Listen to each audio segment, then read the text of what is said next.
자, 이제 특징주 흐름들 보도록 하겠습니다. 자, 메타. 오늘의 또 하이라이트 종목은 이 메타가 아닐까 싶어요. 장 마감 후에 실적 발표를 했습니다.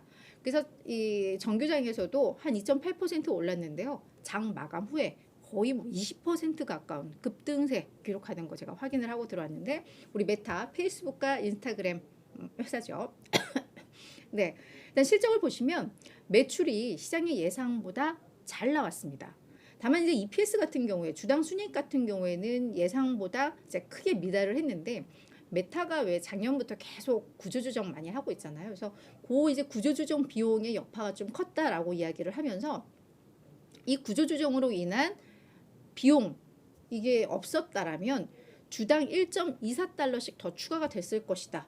구조조정 비용이 많이 들었다라는 거죠. 그래서 이게 지금 조정 EPS라면 그런 일회성 비용이 반영이 되는데, 이게 그 조정 EPS가 아니라 그냥 순수하게 순이익 딱 재무제표상 나온 걸로 이걸 정하면서 좀 많이 낮게 나온 것 같아요. 근데 사실 시장의 예상치도 이런 거를 감안한 거이기 때문에 그렇더라도 예상을 좀 밑돌았다라는 건 맞습니다. 그리고 리얼리티 랩스 부분, 뭐 시장에서 많이 주목하는 부분인데, 이게 메타버스 관련 부분이죠. 여기에서는 여전히 4분기에도 42억 8천만 달러의 영업 적자를 기록을 했는데, 시장에서 예상했던 적자보다는 좀 작게 나왔고요.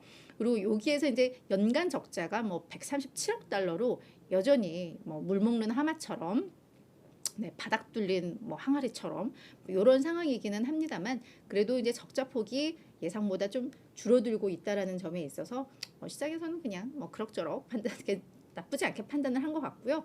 오히려 이제 시장에서 더 반겼던 것은 일일 활성 사용자 수입니다. 이게 29억 6천만 명 기록하면서, 이게 전체예요. 뭐 페이스북, 인스타그램 다 합친 전년 대비 5% 증가했고, 페북의 일일 활성 사용자 수가 처음으로 20억 명을 돌파한 것으로 나왔습니다. 이게 뭐 이건 그냥 저의 완전한 내피셜인데, 이제 트위터가 조금 흔들리면서 다시 페이스북이 살아나는 건가 뭐 이런 생각도 좀 들긴 해요. 자, 그러면서 이제 사실 시장에서 완전 호재로 작용한 건 이 부분입니다. 400억 달러 규모의 자사주 매입. 근데 앞서서 이제 자사주 매입하겠다라고 했던 그 프로그램에서도 지금 한 109억 달러가 아직 매수 안 되고 남아 있는 게 요 정도 되니까, 요게 이제 400억 달러를 추가하니까 메타가 당분간 약 509억 달러 규모의 이 자사주를 매입할 수 있다라는 것 때문에 시장에서는 매우 반겼던 것 같습니다. 그래서 지금 뭐 실적에 대한 우려들이 있고, 뭐 이런 뭐 투자에 대한 우려들이 있지만, 여전히 주주 환원을 계속 강화하고 있는 데 대해서 뭐 합격적을 받았다라고 생각을 하시면 될 것 같아요. 자, 두 번째는 매치그룹입니다. 매치그룹 뭐 온라인 데이팅 앱 운영 기업으로 저희가 종종 다루는 기업인데, 얘는 5% 하락을 했습니다.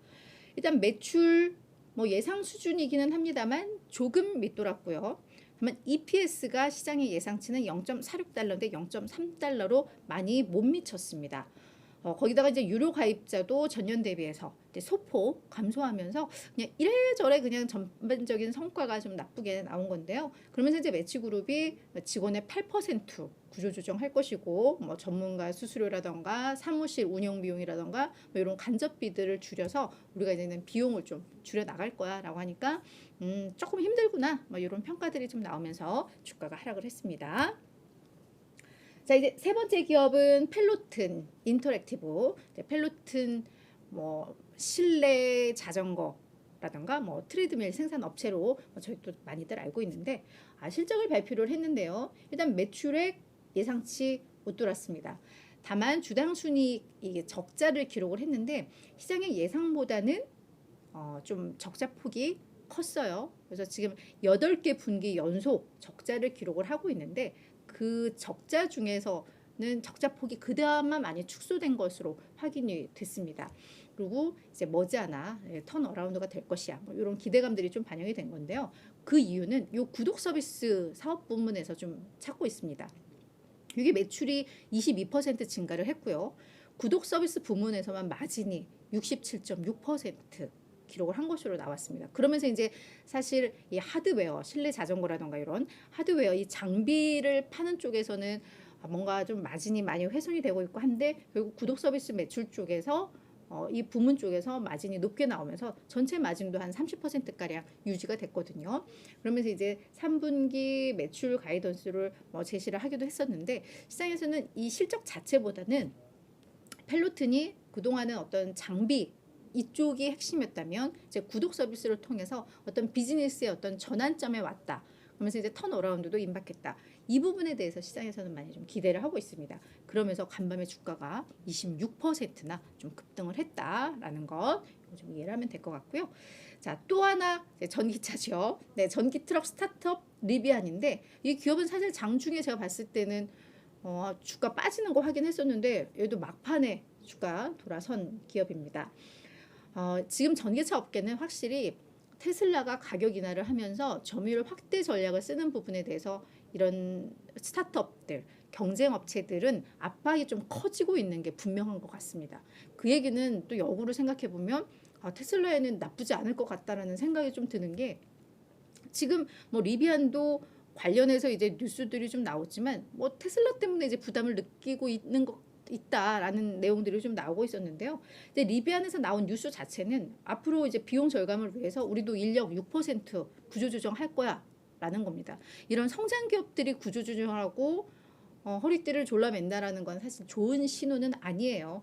그럼에도 이렇게 하는 이유는 결국은 이제 수익성을 계산해야 되고 뭔가 가격 인하를 한다면 뭔가 현금 보유를 늘려야 되고 그러니까 현금 관리를 해야 되고 이런 부분에 있어서 이제 직원을 줄이는 건데 다만 인력 감축은 비제조 부분에서 이루어질 것으로 좀 보입니다. 그러니까 제조 쪽에서의 구조조정은 없다라고 이야기를 했거든요. 그래서 그런 부분에 대해서는 좀 저희가 알면 될 것 같고 그러면서 리비안이 우리는 이제 앞으로 생산량을 더 늘리고 수익성을 개선하는데 이제 집중을 할 거야. 그래서 불필요한 비용은 좀 줄여 나갈 거야라는 계획 차원에서 이번 구조조정 소식도 있었습니다.